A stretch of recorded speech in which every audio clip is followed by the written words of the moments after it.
To begin with Inca, the first step, I'm gonna prepare for you the moist, tender chocolate P125 cake. So to start with the first step, we need to take our butter and we put it in a container.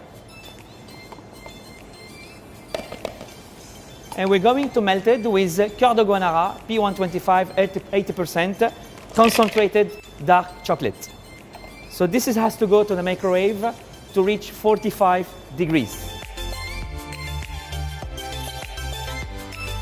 The second step is we need to start to make the moist, gluten-free, tender chocolate cake. We need a mixing bowl and we need the paddle attachment. If you don't have the mixing bowl and a paddle attachment, you can use a food processor with a blade and you can do the same way that I'm going to show you now. So the first thing, we have roasted almond powder. We're going to place the almond powder in our mixer and the large amount of caster sugar. And then the whole eggs, they are at room temperature. This is very important. The eggs has to be at room temperature to have a nice stability and to have good moisture when you bake your cake. Mix all that together using the machine and my paddle attachment.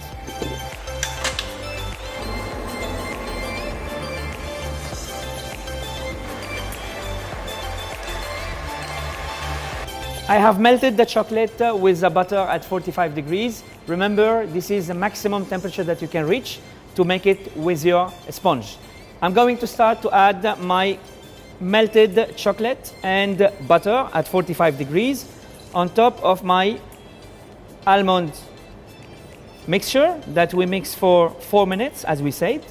You have to make sure that the temperature of the mix, it shouldn't be cold, otherwise you start to crystallize your chocolate and that can affect the final result of the cake.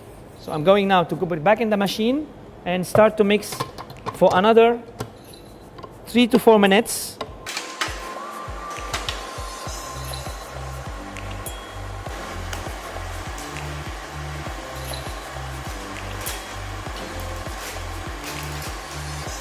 My sponge is almost ready now. I'm gonna stop the machine. I'm gonna take it and transfer it to a bowl. And then I'm gonna start whipping the second part of the egg white with a small amount of sugar to have a meringue. And then after that, I'm gonna combine both mixture and then my cake will be ready to bake. So I will take my sponge, transfer it to a clean plastic bowl. Remember, this sponge is gluten-free. It's made from almond and concentrated dark chocolate. We're gonna put this on the side and then I'm gonna start whipping with my next bowl my small quantity of sugar and the room temperature egg white. So we start by adding the half of the sugar and then gradually, while mixing, we add the second part of the sugar in 2 times to avoid having lumps and to have very smooth and creamy meringue. And we start mixing the egg white into meringue.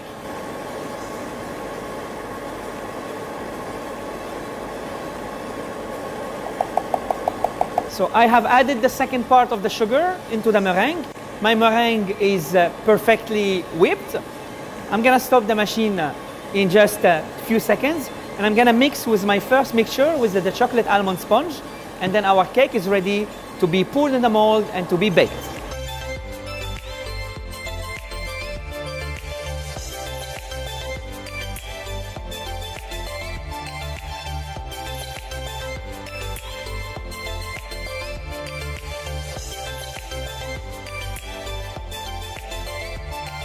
So the meringue is perfectly whipped. I'm going now to start to combine my meringue with my almond sponge. And the best way to avoid lumps is to add some of the mixture from the chocolate in the meringue and not the opposite side or the opposite way. You just take your whisk and then you just break the lumps of the meringue to make sure that the final texture of the sponge is perfectly smooth. So after I mix my sponge with a little bit of the meringue, I'm gonna transfer everything onto the mixture of the chocolate sponge. And I'm going to mix delicately to avoid lumps and to have something very smooth. And my biscuit is ready to go in the oven. The smell is incredible. So I'm gonna just now mix gently like that. We need really to go the minimum of work, because otherwise you will remove all the volume and the air from the sponge, and then you lose the moist and the humidity. So just gently like this. The sponge now is perfectly ready, and look at this beautiful texture. And now we're ready to bake it in the mold. My sponge is ready. Now it's time to put it in my mold. I have chosen a FlexiPan frame. The size is 20 by 20 centimeter.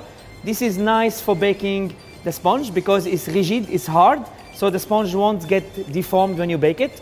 So I'm placing it on a rack. Make sure you have a rack because you have nice rotation of air while you're baking it. I'm gonna put now my sponge inside my silicone frame. And I'm gonna bake it at 170 degrees for 25 minutes. So I'm going now to take my spatula and just make sure that my sponge is perfectly flat and straight.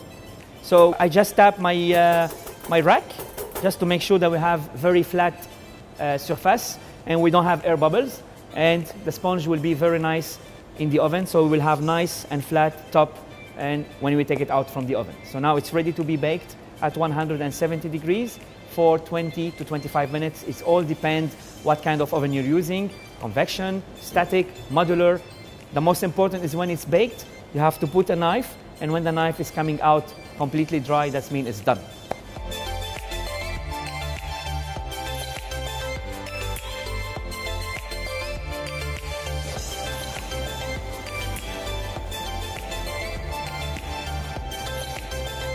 So my sponge now, it's almost baked. I'm gonna check by controlling with a knife, the blade of the knife. I'm gonna put my blade of the knife inside the sponge, and then if it's coming out dry, that means my sponge is perfectly cooked, and we let it cool down outside to just make sure that we have very smooth and flat surface. So I'm gonna check by putting, and it's beautiful. My knife is completely dry, my cake is baked, and it's time to let it cool down for the next step. For Inca tender chocolate sponge, I use Cœur de Guanara, concentrated dark chocolate, very low in cocoa butter. The reason why I use it, because it gives you an amazing texture, because it's very low in cocoa butter, and very intense flavor because it's concentrated dark chocolate. And this is the best option if you want to have nice intensity, nice aroma, and very low in cocoa butter to have something very tender and moist. As you can see on the bag, they mention Cœur de Guanara. The percentage of cocoa is 80%, but you see on the top there is P125. P, it's coming from power, and 125 is mean 125%. So the power of this chocolate, because it's concentrated, is 125%. If you don't have the product, you can use any dark chocolate, high in intensity, like Guanara 70% or Araguani 72%, on any dark chocolate with high intensity and good aroma. I'm going now to take a plastic wrap and just cover my sponge like this. This is to keep the maximum of humidity inside my cake. And we're gonna put it in the fridge overnight. What's gonna happen is that the cake will absorb humidity from the fridge, and then all the humidity inside the cake will remain inside because we cover while it's still warm, and the cake will be extremely moist with this technique. If you don't do this step, you can use the sponge on the spot or directly. You have to let it cool down, of course. But if you do that, that will give you a better texture, and you will add more humidity inside, and then it will be more flavorful.